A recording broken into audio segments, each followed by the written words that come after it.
ஆதி ப்ரோட்ட இருந்து ஆரம்பிக்கலாம். மிஸ்டர் லோக்கலுக்கு நிறைய பாடல்கள் கம்போஸ் பண்ணி நீங்க சொன்னீங்க 8 பாட்டு கொடுத்தா அதுல 5 பாட்டு செலக்ட் பண்ணாங்க. அவங்க செலக்ட் பண்ணதை விட்டுருங்க. உங்களுக்கு இந்த ஆல்பம்லயே ரொம்ப பிடிச்ச பாட்டு, ரொம்ப ரசிச்ச பாட்டு போட்டோன்னா இது செம்மையா வந்திருக்கு அப்படி தோணுன பாட்டு. போறதுக்கு முன்னாடியே இந்த பாட்டு இந்த படத்துல எடுத்துக்கங்க நல்லா இருக்கும் அப்படின்னு ஒரு பாட்டு கொடுத்தேன். நீ நினைச்சா கை பிடிச்சான்னு ஒரு பாட்டு பாத்தீங்களா, சிவா நாக்கா தான் பிடிச்ச என்னோட ஃபேவரட் சாங் அதுதான்.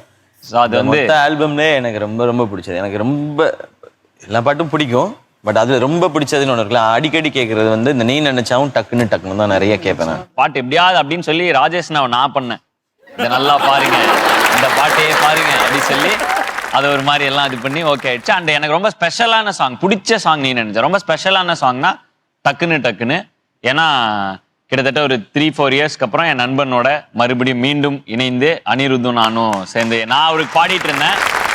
அது வந்து இப்போ வந்து நான் இசையமைப்பாளராகி என் இசையில் அவர் பாடுறாரு அப்படிங்கிறப்ப எனக்கு ரொம்ப ஒரு பெருமையான ஒரு விஷயமா ஸ்பெஷலான ஒரு சாங்கா அமைஞ்சுது.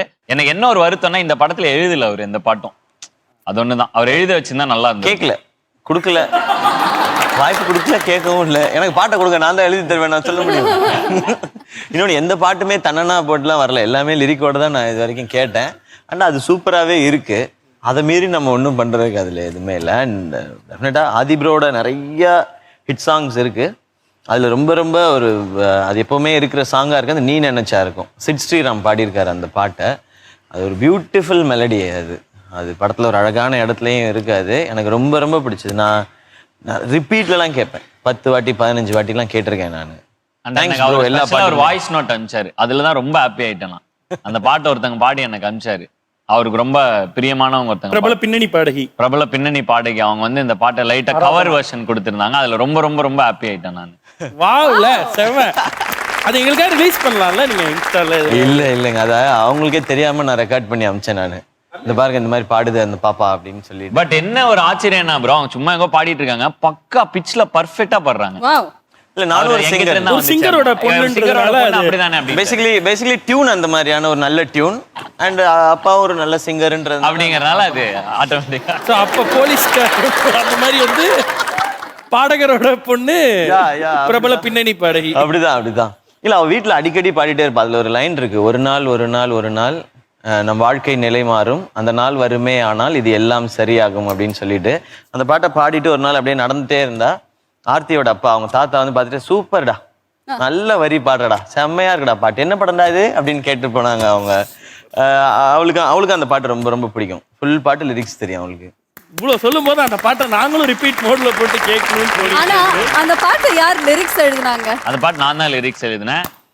அந்த மொத்த பெருமையும் ஸ்பெஷலா எழுதின லிரிக்ஸ். அது வந்து முதல்ல எழுதிட்டேன்.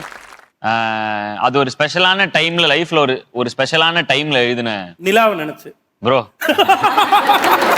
இல்ல அது மாதிரி ஒரு எழுதின ஒரு பாட்டு. ஆக்சுவலா அது முதல்ல வாடிப்புள்ள வாடி இடத்துல வந்திருந்தா அந்த மாதிரி ஒரு இடத்துல அந்த மாதிரி வைக்கிறப்ப எழுதின பாட்டு. பட் அதை அப்படியே ஷெல்வ் பண்ணிட்டோம். அப்போ ஒரு நாள் எதேச்சா ராஜேஷ் நாட்டை வந்து அதை போட்டு காமிக்கிறப்ப ராஜேஷ் லைட்டா ரியாக்ஷன் மாறிச்சு, நல்லா இருக்கோ அப்படின்னு லைட்டா மாறணும்னு நான் உடனே எடுத்து காட்ட. அந்த வரிகள்லயே ஒரு லைஃப் இருக்கு, காரணம் அதுல அவரோட லைஃப் இருக்கு. அவருடைய எப்படி இப்ப அதுக்கு அவர் வாய்ஸ் மூலமா ஒரு 4 வரி பாடி அதுக்கு உயிர் கொடுக்கணும்னு நினைக்கிறோம் இந்த இடத்துல.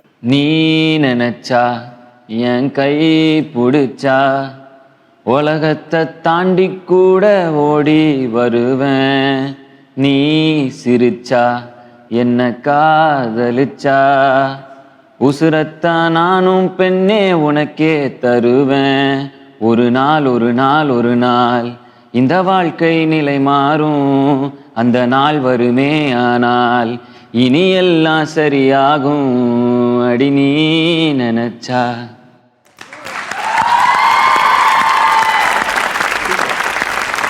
இப்பதான் அந்த வரிகளுக்கும் ஒரு லைஃப் கிடைச்சிருக்கு. கண்டிப்பா.